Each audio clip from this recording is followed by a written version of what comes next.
happen to think it'll get pretty serious. They're ultimately going to have to decide, do we save the currency or do we save the bond market and the banking system? It's true today in Japan, in the UK, in Europe, in Turkey, and many other places around the world. This does not mean things are good in the United States. I just think it means that they are better in the United States than they are overseas. Historically, have these types of crises resulted in political change globally? Yes. Sides are being chosen. Rather than the world coming together, the world's kind of moving apart. You know, the dollar, if used correctly, is probably the biggest weapon we have, perhaps even greater than a nuclear bomb. Good evening. Welcome to NTD's Fresh Look America. I'm Paul Graney. The dollar milkshake theory made Brent Johnson famous in 2018. He predicted a global currency crisis, but said that the US dollar, before it faced its own crisis, would rise significantly against other world currencies. It wasn't a popular opinion at the time, but it looks like that is exactly what is happening. Since 2018, the dollar is up 15% on the British pound, 15% on the euro, and 27% on the Japanese yen. Johnson says that the demand for dollars globally is huge. It is the world's reserve currency. People need it for international trade, and also many outside the US have taken out dollar loans, and the interest payments alone on that debt is huge. This is one reason why the US government has been able to print so much new money recently without the dollar weakening versus other currencies. For background on the dollar milkshake theory, you can watch our previous interview with Johnson. That was at last year's New Orleans Investment Conference. But today we'll focus on what a currency crisis would mean for America's position as the world's most powerful country. So Brent Johnson, thank you. It's great to speak with you. Thanks for having me back. Good to talk to you. So Brent, you're predicting a global currency crisis. How serious will it get, and how will it affect regular Americans? Well, yeah, how bad will it get? That's a very good question. I happen to think it'll get pretty serious. That doesn't mean it's going to happen tomorrow. I actually think, something as big as a currency crisis will typically take longer to fully play out than many others. And part of the reason I think that is once you get a currency in trouble or government bonds in trouble, you typically get reactions from monetary authorities, governments, central banks to try to quell the problem. And so I think they will probably do whatever they can to kind of kick this down the road. But I think we've kind of gotten to the point where they can no longer kick it too far. And so I do think that we will have a serious crisis. Are you expecting something akin to the financial crisis? Can you make some comparison there? Yeah, I think it's more akin to the currency crisis that we had, the Asian currency crisis in the late 90s, or the number of currency crises that Argentina's gone through. What's happening, I think there's a lot of people perhaps in the U.S. who understand that the U.S. has borrowed too much money. We've run a budget deficit, we run a trade deficit. We've borrowed a lot of money at very low interest rates. We're never going to be able to pay it back. They're going to have to inflate the debt away. All of these arguments for how the U.S. has been too profligate, and at some point we're going to have to pay the price. And I do think that there's truth in those arguments. But what I think a lot of people miss is that while that may someday be true for the United States, it's true today in Japan, in the UK, in Europe, in Turkey, and many other places around the world.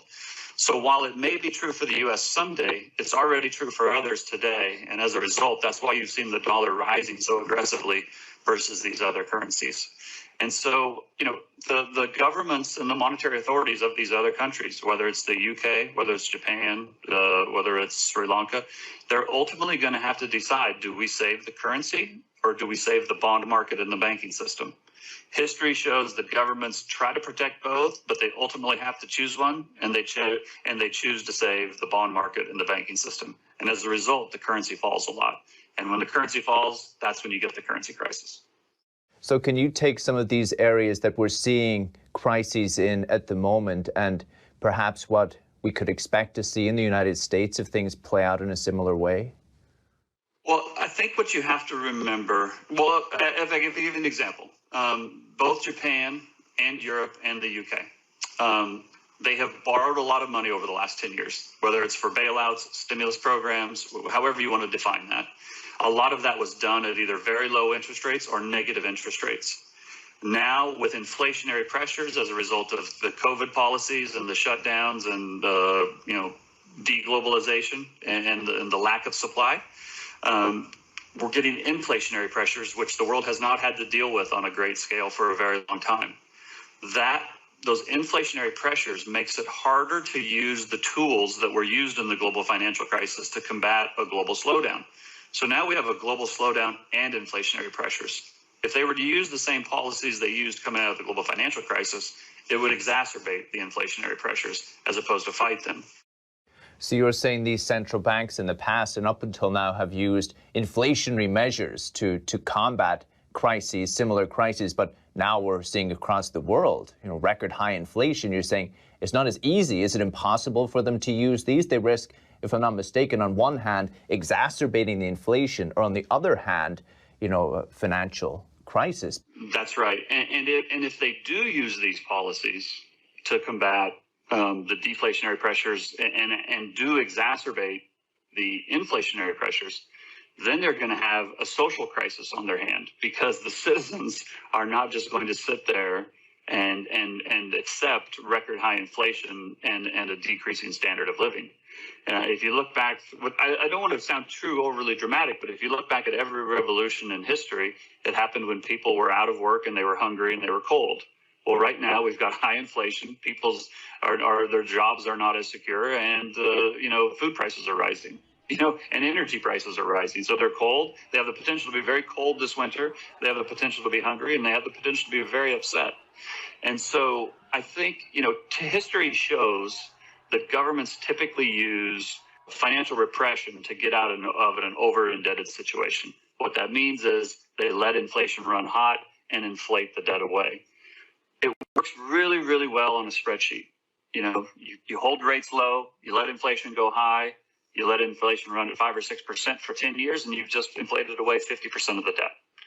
Works fantastic on a spreadsheet. The problem is when you do that in the real world, that's when people walk out into the street with pitchforks, right? And politically, it's not easy for politicians and governments and central bankers to just let inflation run wild. It's much more difficult to do it in the real world than it is on the spreadsheet. So you're saying that these policies have been, government deficits, rampant government spending has been happening for a long time. You're saying that governments have had ways to get around this through various techniques, financial techniques. But this time it's different. So on one hand, they can keep printing money, let inflation run hot, and risk people on the streets. To me as somebody sitting here, but imagining a leader, okay, let's fix that problem. Let's not let inflation run hot. Let's not have people on the streets. But what are they trying to protect exactly? Well, they're trying to protect the status quo. They're trying to protect their jobs, and they're trying to protect the economy from collapsing or from a currency collapse. It kind of depends on which country we're talking about. But, Jay Powell, the head of the Federal Reserve, has been extremely criticized to an extreme level for letting inflation run too hot, right? And so now he's kind of, for lack of a better word, he's mad. He's mad. He's upset that inflation got so high. And so now he's trying his best to bring inflation down. He's trying to bring inflation down by crushing demand. And I think he will be more successful in that than people think he will be. If he wants to crush inflation, he can do it, but he'll have to crush the economy to do so. He literally said at the last meeting, we need to have a recession that's going to bring pain. It may mean people having to lose their jobs, and it may mean people having to get paid less. Now, that's not a very popular thing to say, but he said, I believe that is a lesser evil than letting inflation continue to run away to the upside. So here's the point. Neither solution is good. These central bankers and these monetary authorities have backed themselves into a corner, and there's really no good solution out. And again, it goes to my point. You either save the bond market or you save the currency. And I think we're going to see a progression of dominoes where countries get put in this position of having to save the currency or save the bond market. I think they will initially try to save both. They will ultimately have to choose to save the bond market and the banking system, which means the currencies will fall. And then I think we get into a progression of the dominoes. ultimately it will hit the United States, but I think that's much further down the road, and I think it happens all over the world before it happens here. And again, this does not mean things are good in the United States. I just think it means that they are better in the United States than they are in overseas. So why do you think authorities will choose to save the bond market over the currency and allow this currency crisis to happen? What leads you to think this? Well, because history tells me that's what happens. From a government perspective, you would much rather have inflate away the debt than to have a collapse.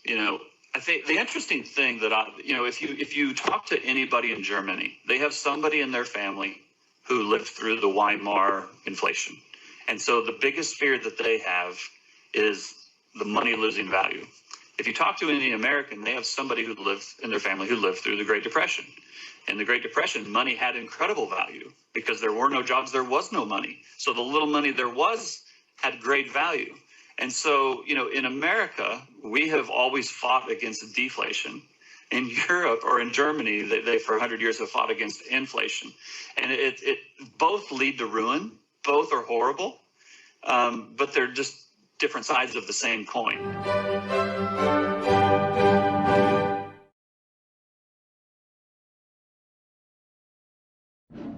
Historically, have these types of crises resulted in significant monetary change or even political change globally? Yes. In a short answer, yes. Not necessarily. There's typically some kind of a change. It doesn't necessarily mean there's a regime change, although it certainly could lead to regime change. If you think about it, it depends on how bad it gets. But once a currency loses value, it basically means there's no more trust in the government. Trust is lost. It's hard for a government or a regime to last if there's no longer trust in it. And if for them to survive a situation where there's no longer trust in it, then the only way they survive is through force. And again, I don't necessarily want to predict these dire outcomes, but I would expect as currencies lose value around the world, you're going to see social pushback and you're going to see revolutions, for lack of a better word, right? And, some of these will be successful and some of them won't. But I think on a bigger stage, there's been this kind of popular meme over the last couple of years that the U.S. and the West has painted themselves into this corner. China and Russia are these long-term strategic geniuses who have done everything right, and they're playing chess while we're playing checkers. And I think that's kind of the wrong analogy. Number one, I don't think that they're playing chess and we're playing checkers. I don't think that they're that much smarter and better prepared than the West is. But I think the game I would more equate this to, this is the great game. This is the Game of Thrones. This isn't chess and checkers. This is for all the marbles. The U.S. is the global hegemon and has been for a long time. They want to keep that spot more than anything else. And more than anything else, Russia and China want to ascend to that spot. And they're sick and tired of the U.S. telling them what to do. And they're not going to play the game anymore. And so all of this is kind of coming to a head at the same time that we're having these financial challenges. And in fact, it's all related, right? The U.S. is using the dollar as a weapon. Putin is using, energy as a weapon. So we've got economic war, and we've got literally, kinetic war going on the borders of Europe. So, and many people think that the U.S. is bound to lose the global reserve currency status, and they will even make the argument that for economic reasons, it makes economic sense for the U.S. to give up the global reserve currency, because while it's a great advantage, it's also a great burden. Well, I think that's true if you look at it through an economic lens. But anybody who really understands what a global reserve currency is, it's not an economic thing. It's a power thing. And nobody ever gives up power. The king very, very rarely abdicates the throne. I'm not saying it can't happen, but very rarely does it happen. And while I don't know everything, I'm pretty sure the U.S. is not just going to hand over the global reserve currency and being the global leader. And so anybody who wants to ascend to that place is going to have to knock them off. And I don't think that they will take that lightly. So, can you explain what the U.S. has to lose in this potential global crisis? Well, we have a lot to lose. We have a very high standard of living in the United States, right? There's certainly sectors of the population who do not have it great. Inequality is rising, but by and large, the U.S. has a very high standard of living. Despite the problems we have, people from all over the world still want to come to the United States. People flowing into the United States actually helps the United States because it helps increase demand for businesses, for products, for services. It helps growth, right? It helps economic growth. If what plays out leads to the U.S. losing that status as the safe place in the world or the global hegemon or having the world reserve currency, then potentially people stop wanting to come to the U.S. and they want to go somewhere else. So then we would lose that not only flow of capital that comes with it, but we would lose that flow of demographic growth. Once you're at the top, there's really only one way to go, and it's down, right? So it doesn't mean that we have to become, a third world country, but, nobody ever wants to take a step back. Everybody always wants to take a step forward. And once you get used to a certain level of living, it's very hard to go back to a lower level, even if that lower level is still pretty good. And so, we could see social unrest here in the U.S. I mean, we're already seeing it. We've seen it a lot over the last couple of years. I just think that, I don't like sounding like a negative person. I know when I talk about these things, it sounds very gloomy. I think ultimately we'll get through this. The sun will still rise. And in many ways, this great turnover or this great crisis is going to present a number of great opportunities as well. And I think for people who understand the dynamics that are happening and why they're happening, I think there's going to be opportunities to make money over the next couple of years. And while I think about things kind of on a moral level and a personal level, that's not my day job. My day job is to put my moral compass aside. It's to put, what I would like to see happen aside.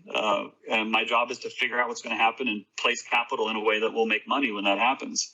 And, while it will not necessarily be a fun 2 or 3 years, I think it's going to be a 2 or 3 years that's presented with many dangers, but many opportunities as well. I want to ask you about those opportunities in 1 minute, Brett, but I want to ask you, because I think a lot of people are following the Fed now, even people who may never have heard about or cared about the Federal Reserve, pre-COVID, are following the Fed's meetings, what they're doing. And perhaps you can give us some perspective. How are the Fed's decisions today impacted by this great power struggle, global power struggle that you're talking about? Well, I think there's a couple ways. Number one, I think the Fed is tasked with the domestic economy. The Fed is not tasked with the global economy. But as the global hegemon, and for those who are not familiar, I apologize. For anybody not familiar with this lingo, hegemon is it's a word that describes kind of the global leader. The dollar, if used correctly, is probably the biggest weapon we have, perhaps even a greater weapon than a nuclear bomb, because in many ways it's silent and it's misunderstood. I think a lot of people understand when you drop a nuclear bomb on something, it's going to blow it up. That's not too hard to understand. But not everybody understands the intricacies of the global economy and what a stronger dollar kind of does to other. It's almost like a stealth weapon, right? And so what I believe has happened is, I mentioned earlier, we're in this Triffin's dilemma. I think the Fed knows we're in Triffin's dilemma. And I think that they know that if they raise rates, while they're raising rates, they are raising rates on the U.S. domestic economy, but they're essentially raising rates on the whole world. And I think that they know that we can handle higher rates better than many other parts of the world.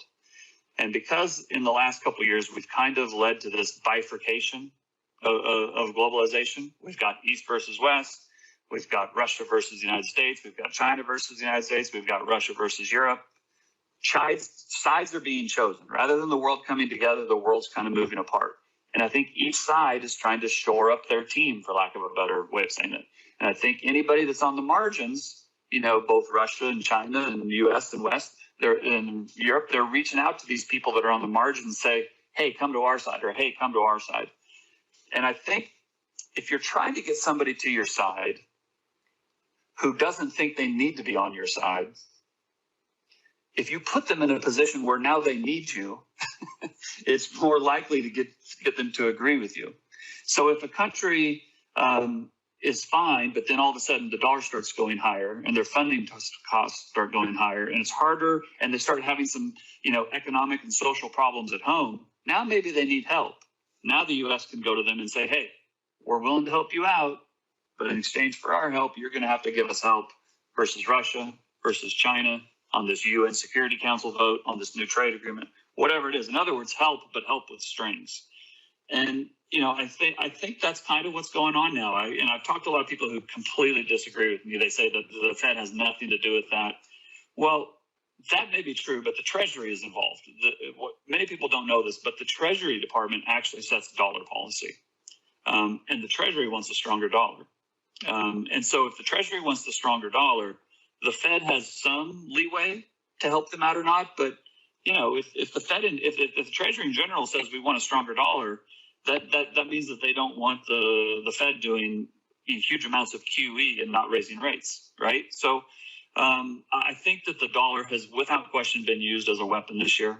Whether it's the sanctions being put on, Russia and some of its allies by removing them from the SWIFT system and the dollar payment system and the confiscation of assets, but then also I think raising rates and generally putting people in a economic stagnation or economic struggles, it allows the U.S. to kind of wield that sword that may not be obvious to most. So you're saying that, okay, as the Fed raises rates, the dollar becomes stronger, these other currencies become weaker, but these other countries, they need U.S. dollars to finance their debt, to do trade, to do all sorts of things because the U.S. dollar is the reserve currency. So then the U.S. can go to them and say, hey, we can sort you out with some dollars. We can make it easier for you, but you have to sign on to this security pact. You have to cut off Russia, X, Y, Z. Is this what you're saying? That's what I'm saying, yes. And I know a lot of people disagree with that, but, if it was me, that's what I would do. So I don't put it past them. Or if I should say, I wouldn't prefer to do it. If I were tasked with a job that required to do it, that's how I would do it. There you go. It is a democratic system, Brent. Maybe someday. Last question. You can take off your moral hat and we can speak a little bit about money. How are you planning to perhaps protect your wealth or, increase your wealth pre-crisis and during the crisis? Well, I think as a very general statement, I favor investments in the United States and kind of North America versus the rest of the world until I see that we're kind of either most of the way or all the way through this crisis. I can't see a situation where the U.S. goes into an economic downturn and the rest of the world takes off and has global growth. I don't think that's possible. I think it's possible where we see the whole world go up together, in which case I'm fine being in the U.S. I can see a case where the whole world goes down together, in which case I'm no worse off being in the U.S. than being anywhere else. I can see a situation where the U.S. does okay and the rest of the world does very poorly, in which case I'm better off being in the U.S. Or it's possible that the U.S. does very poorly and the rest of the world does great. But that last option, I think, is such a low probability, I'm willing to overlook it and not allocate assets there. And so in the other three possibilities, I might as well be in the U.S. It provides the deepest markets, more liquidity, I believe less risk, and in many ways more opportunity, because I think as we get into a crisis, global capital will seek out the U.S. as a safe haven and push U.S. asset prices higher relative to the rest of the world. So I've always said I think everybody should own gold. It doesn't mean I think it's going to pay off right away, but I think if you own gold, if you can get through the crisis with gold in your portfolio, you will at least have an asset that you can start to rebuild with. Because gold, can't be inflated away. It can't collapse. It's durable. It's been around for 5,000 years. So for all the reasons that people understand gold, I think it's important to have it in their portfolio, just so you always have an asset once you get through the crisis. Brent Johnson, we really appreciate it. Thank you, Brent. Till next time. Thanks for having me.